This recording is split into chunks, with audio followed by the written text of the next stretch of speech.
I'm probably going to upset a couple of people here this evening. I mean, what sermon at the end of the day is worth its salt if it doesn't upset somebody? So here goes. But friends, if a member of your family, your friends, circle of friends, work colleagues, neighbours, whoever it may be, if they know that you go to Mass regularly, once a week, twice a month, whatever it may be, and they know you're a daily man or woman of prayer, you believe in God, you believe in Christ, you go to church regularly, they don't. And they ask you a question: why should I be a committed Christian? Why should I be a Catholic? Why should I go to Mass? What would you say? What would be your answer to that question? One good reason why they should go to Mass. I think a lot of Christians would probably say something like, well, sure, I go to Mass because it makes me a good person, makes me a nice person, or makes me a better person. Whatever. Brothers and sisters, it is answers like that to such a question which has had a devastating blow on the church and her evangelization efforts and Christianity as a whole. Because look at being nice, it has got nothing to do with being a follower of Jesus. Being a good person has got nothing to do with going to Mass, let alone receiving the Eucharist. Nothing. Being a good Samaritan, friends, it should be part and parcel of anybody who takes Jesus seriously in their lives, who goes to Mass regularly. Being a good Samaritan should be part and parcel of all of that. You could be an atheist and be morally upright. Not to believe in God. You don't have to believe in God to be a good person. So such an answer like that doesn't do that question, why should I go to Mass, any good. Now I'm not going for one moment blame anybody who gives answers like that, because it's pretty much a common thought, a notion. Why? Because, friends, the church hasn't done much in the past 40 years or thereabouts of explaining and teaching the faith in any real, meaningful and educated way. And on top of all of that, we've had to contend with a vision or a version of Jesus for the past thereabouts 40 years that kind of presents him as just one religious founder amongst many, many others. One amongst many. Let me put it this way. Does anybody here honestly think that Jesus willingly died on a cross in the most brutal and violent fashion, or that he gave us his flesh and his blood to eat and drink just so you and I could be nice? No, that's crap. That makes no sense whatsoever. It really doesn't. It really doesn't. Such notions are childish beyond belief, because they're feeding us a hippie version of Jesus that's harmless. Not that hippies are not harmless, but it's a harmless Jesus, such an image like that. A Jesus who said nice things, did nice things. For most children, for most adults in Ireland anyway, an image of Jesus for them is someone who sits under the tree most days with his legs crossed, with a guitar, singing Kumbaya at a campfire. That's the version I've been taught in schools. It was taught in secondary school to me. Even in university, a few times I heard that notion of Jesus. It's a terrible injustice to the gospel, let alone to the Lord himself, and indeed the evangelization efforts of our church. And it is, dare I say it, very anti-gospel. Friends, such a vision or a version of Jesus makes him no different from Buddha or from the Prophet Muhammad or any other religious founder or nutball out there. Makes no difference. So, how can we blame anybody not willing to commit their lives to getting to know such a Jesus, such a bland version of Jesus, let alone go to Mass? That's a whole other level in itself.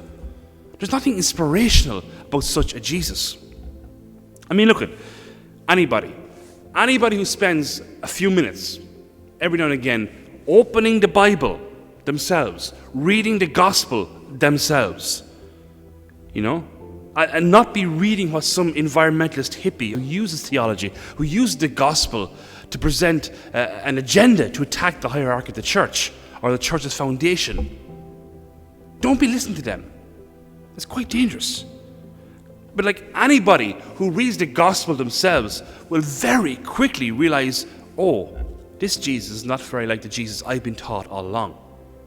I mean, the Christ of the Gospels, everybody, he's not very tolerant.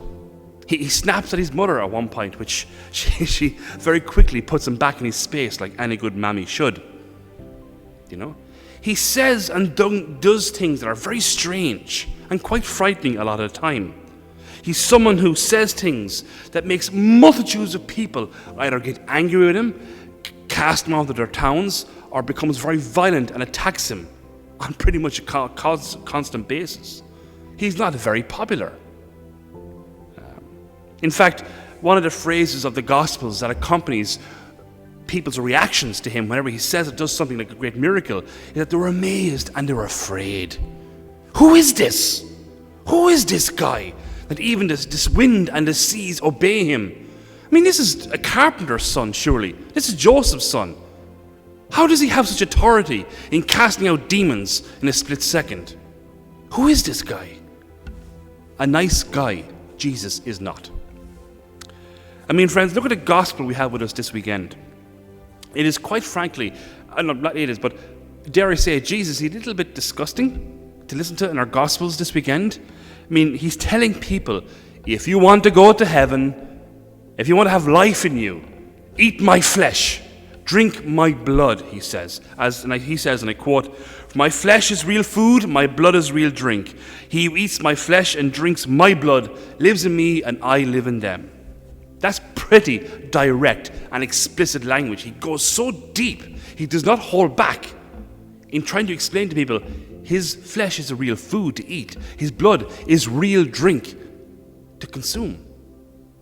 Now fast forward to the Last Supper, where Jesus shows his apostles how he does this, how he offers us his body and blood through wine and bread. That's how we consume his flesh and his blood. It's not some symbol.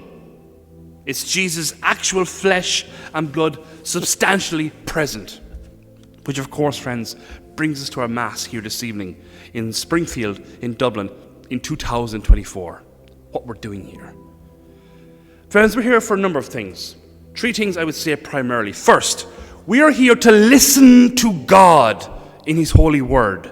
Listen to what God is saying to you in his holy word, in the 2 readings and the gospel and the psalm. Listen to what God is saying to you. Secondly, we're to consume his flesh and his blood as he has commanded us to do in memorial of him. And third, in those 2 things, open ourselves up to Jesus. Like that beautiful image of him in the book of Revelation where he's knocking on the door. Knocking on the door.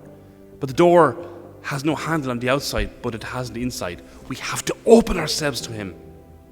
He's not some magic wand. Why should we open ourselves in? Why should we let Jesus in? To transform us into being new men, new women, whom God has called us all to be. That's why we eat his body and drink his blood. To have a fullness of life. A fullness of life. To be transformed into new men and new women. Why? So we can live forever. We can enter paradise. That he uses the word paradise, we use the word heaven, whatever it may be. Enter heaven. If you want to go to heaven, come to Mass. Simple as that. That's it. And friends, look, while I'm on this topic, I want to be quite clear on something else. It's a notion that I've heard from a couple of people here over the past couple of years. I've heard it in every parish I've been in, either visiting or working for a few weeks, whatever it may be. I hear from family and friends.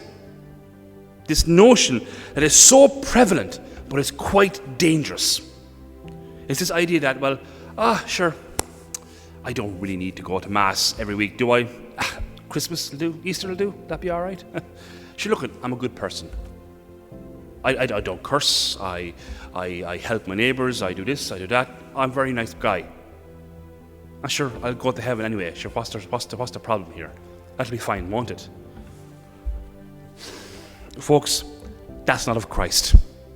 There's nowhere is such a thing written in the gospel. No saint for the past 2,000 years and the saints of our modern times, none of them have said anything remotely like that. It is not Christian. It's a ruse that people have been conned into thinking by the evil one.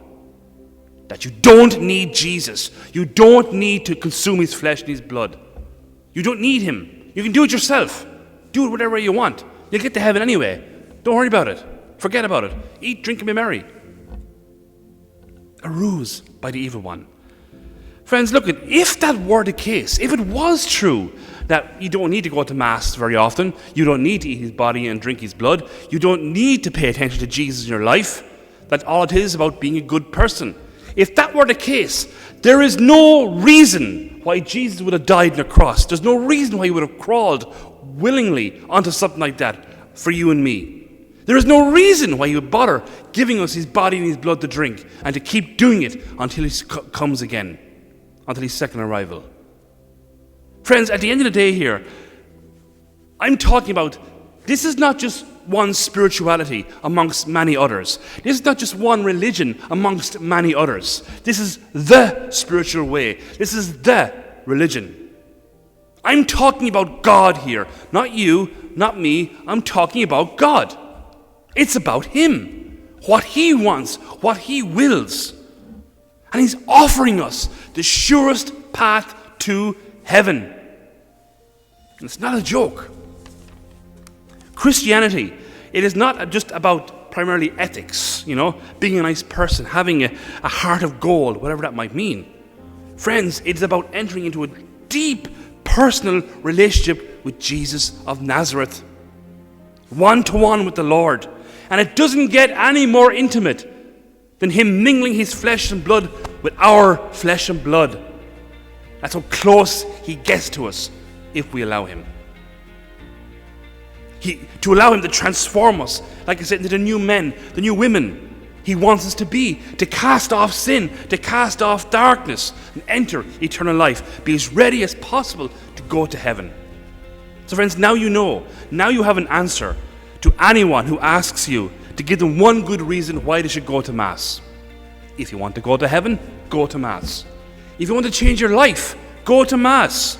Be transformed. Open yourself to Christ through his body and blood, his holy word. Be the men and women he has called you to be.